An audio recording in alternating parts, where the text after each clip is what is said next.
Now I want to look at one of the Adventists' favorite sources to point to. A Catholic Mirror article from September 23rd, 1983 from Cardinal Gibbons, who had this to say. The Catholic Church, for over 1,000 years before the existence of a Protestant, by virtue of her divine mission, changed the day from Saturday to Sunday. The Protestant world at its birth found the Christian Sabbath too strongly entrenched to run counter to its existence. It was therefore placed under the necessity of acquiescing in the arrangement, thus implying the Catholic Church's right to change the day for over 300 years. The Christian Sabbath is therefore to this day the acknowledged offspring of the Catholic Church as spouse of the Holy Ghost, without a word of remonstrance from the Protestant world.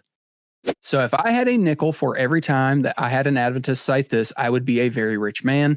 In conjunction with Ellen White's claim, Adventists will cite this to say, see, they even admit it. The Pope changed the Sabbath.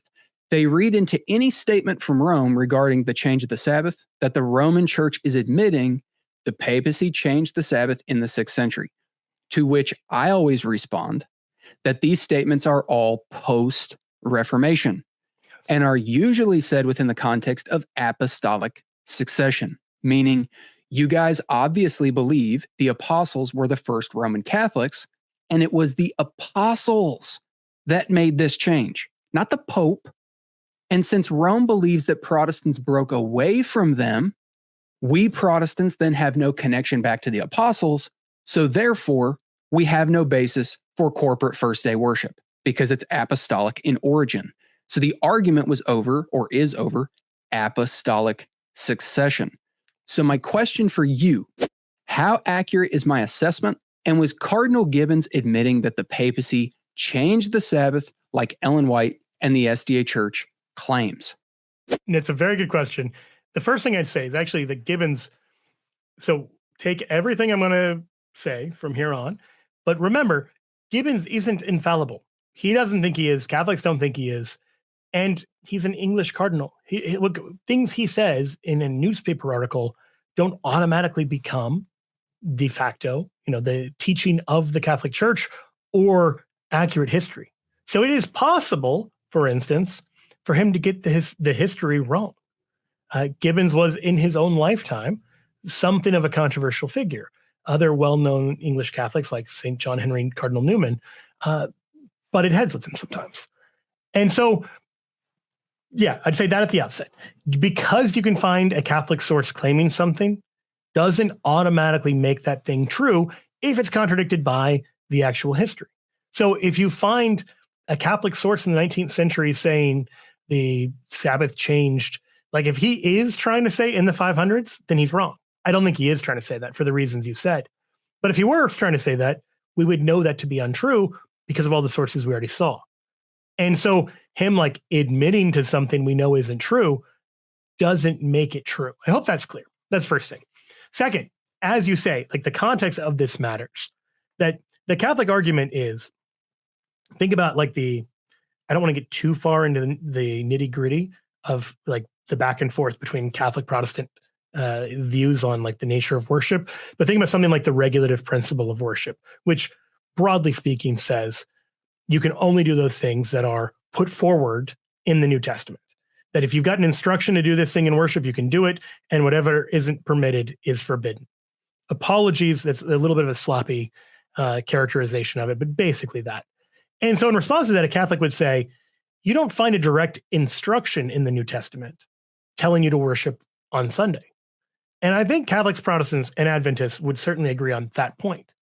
You find references to what appears to be Christians worshiping on Sunday. St. Paul talks about having a collection on the first day of the week when you come together. Well, it sounds like that's the day Christians are coming together. You've got John talking about being in the Spirit on the Lord's Day. That implies there is a Lord's Day that's being kept by Christians. But you don't find that given as a direct instruction. So in the polemical context between Catholics and Protestants, a point Catholics make is, yeah, like regulative principle of worship doesn't work. There is clearly the church in the apostolic age didn't feel bound by what does the Old Testament say about how to worship. And there is clearly some new form of Christian worship. And that's not all given in terms of direct instruction. Some of that seems to be left to the apostles to implement. Now, we could get even more into the weeds on that and look at the controversy in the 190s between the churches in Asia Minor, modern day Turkey, which celebrate on the 14th day of Nisan for Easter, what are called quartodecimans, and those who celebrate Easter on Sunday. And the quartodecimans claimed that the apostle John had given them one practice for celebrating Easter, while the other apostles always made sure Easter fell on a Sunday. Now, all of that points to the fact that from the Catholic view and from, I think, the early historical evidence, there were times where the apostles just seemed to make a decision about the structure and nature of how worship looked, which points to them having this kind of authority. So I hope that's clear. We're not claiming that the apostles or the Pope are equal to God. We are claiming, as Jesus points out in John 4 in response to the Samaritan woman, she talks to him about worship, and he talks about worship in spirit and truth, that the day is coming when there's going to be a change to what worship looks like. That at the time in John 4, worship had to be in Jerusalem in the temple, but some new form of worship is coming. I think, again, we're agreed on that part, but we're not given clear liturgical rubrics anywhere in the New Testament. In the way you have pretty clear liturgical rubrics in the Torah, we don't have that in the New Testament. And so that's a Catholic point that we often make in response to sola scriptura, in response especially to like sola scriptura coupled with the regulative principle of worship. It's not a claim about the Pope or the apostles having co-equal authority with God or changing this in the Middle Ages or anything like that.